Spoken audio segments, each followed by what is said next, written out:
Ladies and gentlemen, welcome back to the Dark Souls walkthrough in the penultimate episode. So, in this episode, we have one final thing to do.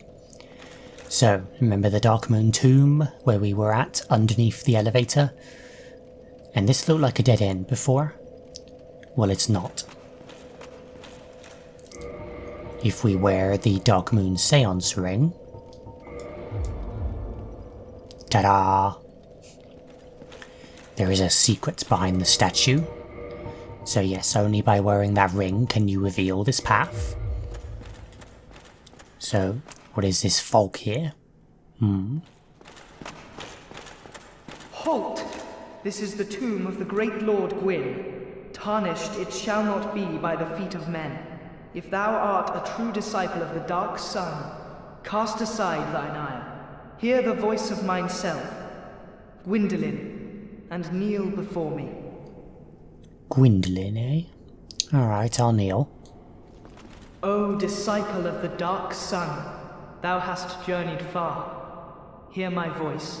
If thou shalt swear by the covenant to become a shadow of Father Gwyn and Sister Guinevere, a blade that shall hunt the foes of our lords, then I shalt protect thee, safeguarding thy person with the power of the Dark Moon. So, the Covenant, the Dark Moon Blade Covenant, I will join it.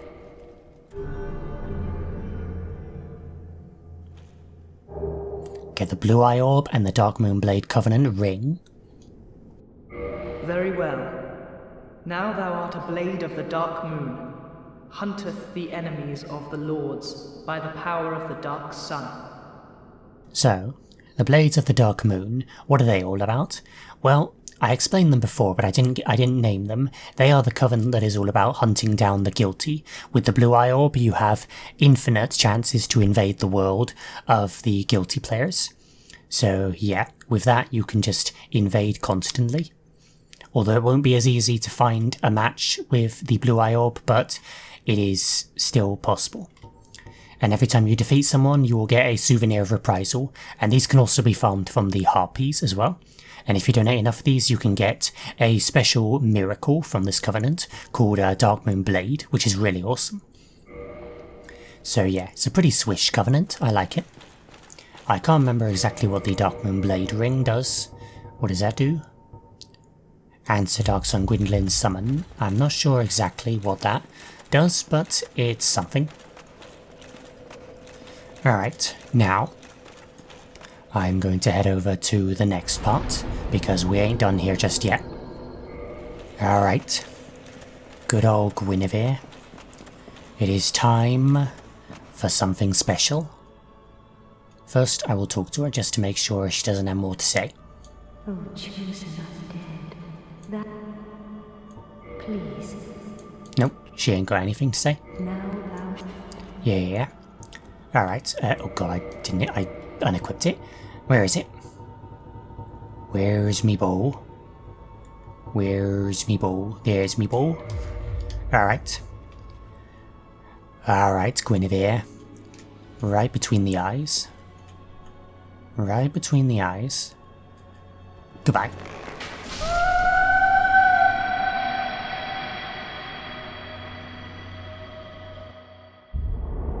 Thou that tarnisheth the Godmother's image, I am Gwyndolin. And thy transgression shall not go unpunished.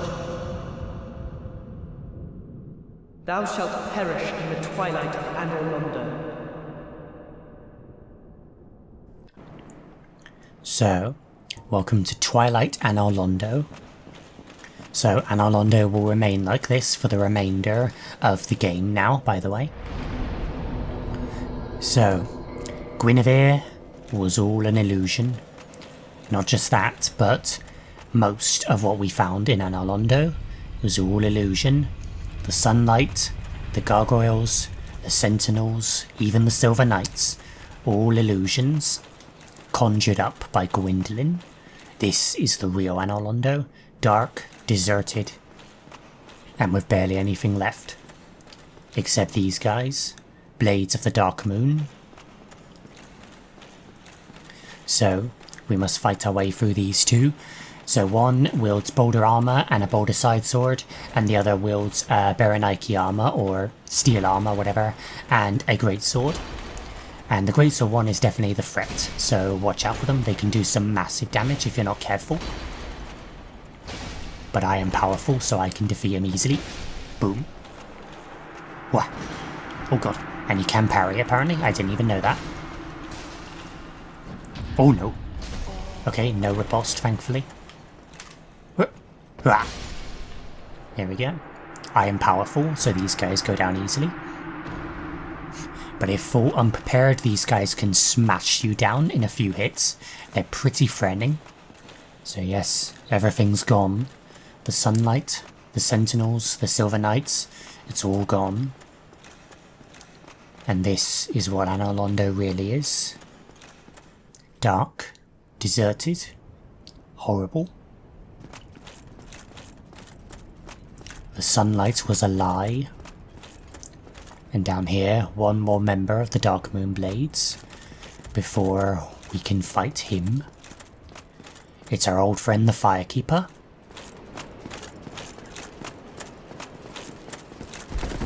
So it was you, was it?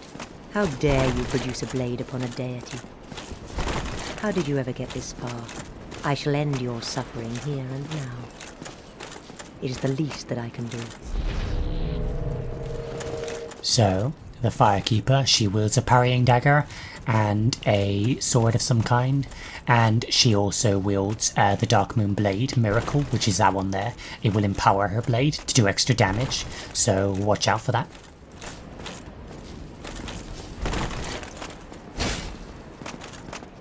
But how? This man is a threat, Master Gwendolyn. So yeah, she will try and parry you with the parrying dagger, but so long as you're strong enough, careful enough, and use jump attacks and stuff, then her parrying dagger will be useless. And we get the Firekeeper's soul from her. Sorry, Firekeeper, but it had to be done. Now, one last thing we must fight in this Twilight Anor Londo. Him. Gwendolyn. It's anti-clockwise to go down, isn't it? I'm right, aren't I? Please tell me I'm right. Yes, I'm right. Good. I always get that wrong. Alright. It is time to fight Gwendolyn himself. So now we've been automatically kicked from the Covenant, and we can no longer interact here. Although we can traverse the light. You can traverse the light otherwise, by the way, but just know that if you do that, it will start a boss encounter, and of course you won't be able to join the Covenant. So yeah, only do it if you know for a fact you don't care about the Covenant.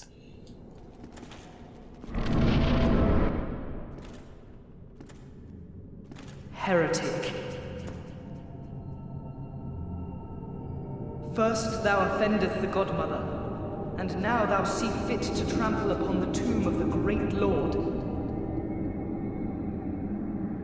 I am the Dark Sun, Gwendolyn. Let the atonement for thy felonies commence.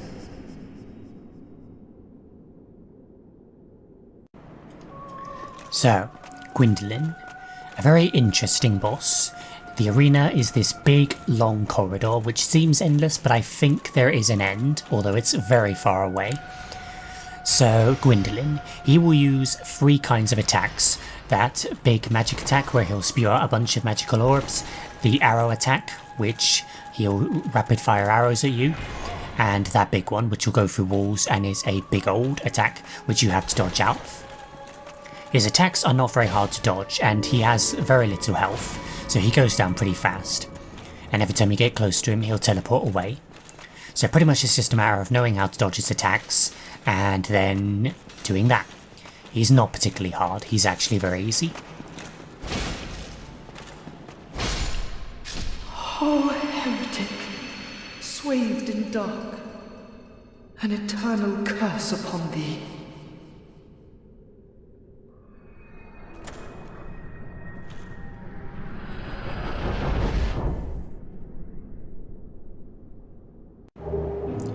And with that, we get the soul of Gwendolyn. Pretty short fight, pretty simple.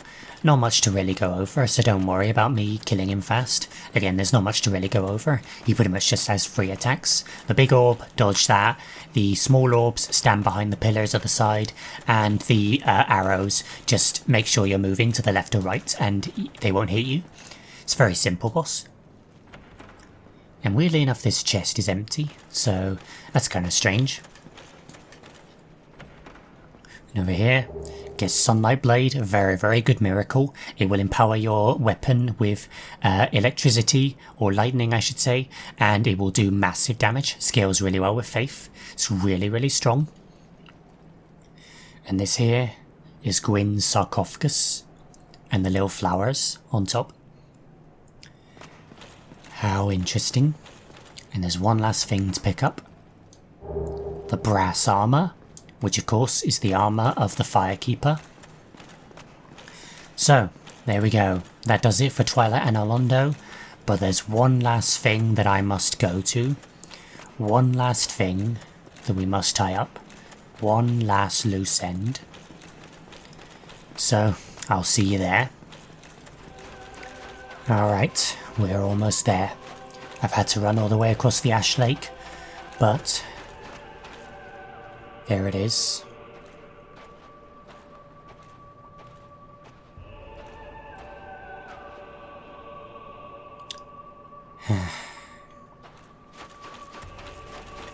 Well, it finally happened.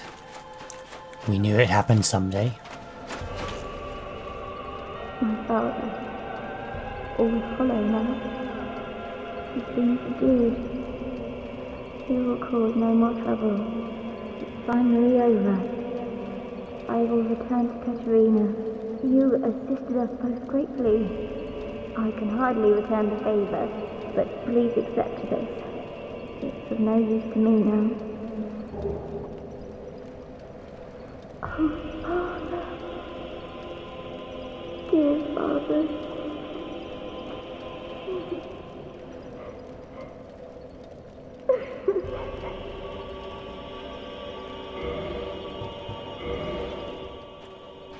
Rest in peace, Siegmeyer. And we get a nice slap from that. It's the 3rd one in the game, I believe. So, the end of Siegmeyer. No one made out of this story alive. But, again, it's not called Dark Souls for nothing. Now, it's about time we make our way to the final stand. It's about time we wrap this whole story up. Alright guys, we are here at the door to the last area. So before I wrap this episode up, I would like to say a few things. The Soul of Manus that I picked up from Manus, of course, has a unique use amongst boss souls. If you give that to Snuggly the Crow, then Snuggly will actually give you a unique dark magic in return called Pursuers. So that's worth noting. It's a special boss soul in that regard, in that it actually can give you a spell. And aside from that, I have a Firekeeper soul, but I'm not going to use it because I don't need to. I've got more than enough Estus. So, in the next episode, we are going to wrap this up. We will enter that door and finish this game. So, thank you all so much for watching, and I'll see you in the next one, where we finish Dark Souls. Goodbye.